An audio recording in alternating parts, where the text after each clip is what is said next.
produksi yang nilainya miliaran, triliunan rupiah. Kita boleh emosi gitu, cuman kepala harus dingin sih menurut gue. Soalnya kalau kita semua panik, ribut, malah nggak ada yang kita bisa achieve sih, to be honest. Mau bicara nggak tentang kejadian kemarin? Boleh. Mau di depan? Boleh?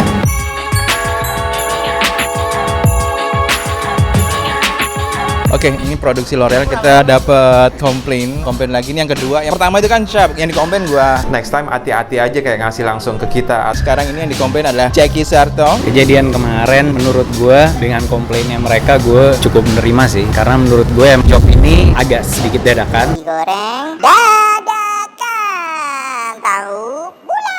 Tapi memang semua job advertising mostly dadakan, tapi yang ini sangat dadakan sekali. Klien tuh ada beberapa perubahan schedule versi mereka. Ternyata setelah kita sempat propose Jackie, terus ada kendala yang ternyata salah satu tanggal itu Jackie nggak bisa. Itu dipaksain harus Jackie bisa. Yang jadi agak misluck adalah salah satu dari agensi menghubungi Jackie langsung tanpa lewat produser. Menurut gue, vendor ini kesannya kayak tidak menanggapi dengan serius. Pada kenyataannya, the next meeting itu nggak ada implementasinya. Buat agensi menjadi insecure kan. Jadi kita kayak mesti menyiapkan lagi dan menunggu lagi feedbacknya apa segala. Begitu kendalanya fotografernya harus keluar kota. Kita ngerti sih semuanya, tapi saya sebagai produser lebih baik di awal kamu nggak ngomong apa-apa dulu. Siapin dulu sampai bener baru itu. Yes, karena itu akan menjadi bahan pembicaraan saya untuk internal dan untuk menghadapi klien. Bukan mengumbar-ngumbar.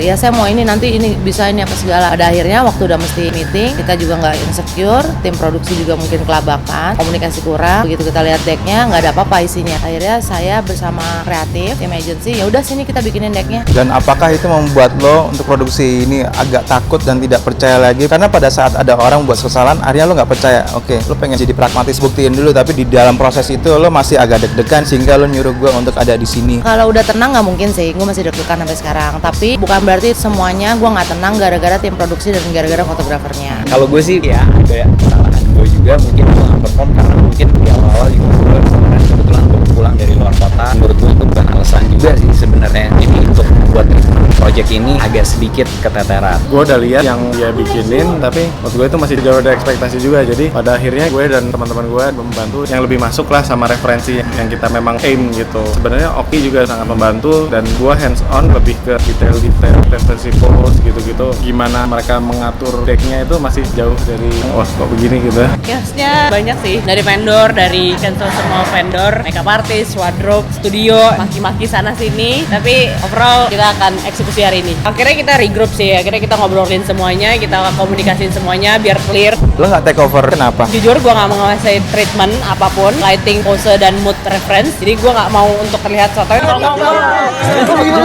Tapi gue akan mengkomunikasikan itu ke klien ataupun agensi. Gue menjelaskan kondisinya seperti apa biar mereka mengerti, dan syukur alhamdulillah mereka mau mengerti dan kita mendapat teguran. Ya harusnya itu jadi pelajaran kita sih. Sebenarnya sih kita tuh terbiasa dengan proses. Kita nge-brief fotografer, produser. Dari situ kita minta input mereka untuk ngembangin ceritanya, visualnya kita gitu. Somehow dari seorang fotografer kemarin itu kita tidak dapetin. Jadi itu aja. Soalnya dari kita sendiri sebenarnya kita ngasih reference visual itu menurut gue sih biasanya kita berusaha untuk tidak melakukan, karena kita ingin ada kerjasama tektokan kreatif sebenarnya antara fotografer dan agensi sendiri gitu. Yang bisa gue tarik dari situ intinya adalah iklan komersial, ngurusin orang banyak. It's all about deadline dan rush work. Tapi itu kita antisipasi dengan komunikasi. It's all about komunikasi. Salah gue nomor 2, gue kurang komunikasi dengan tim produser in-house test. Jadi menurut gue itu dua yang membuat gue mendapat surat teguran dari klien, dan gue menerima sih. Itu juga gue mengakui kliennya juga ribet dan lain-lain. Tapi ke arah sini gue lihat komunikasi udah cukup bagus, dari fotografernya juga udah cukup serius menanggapi, dan gue selalu percaya ada kesempatan kedua ya buat semua kerjaan dan semua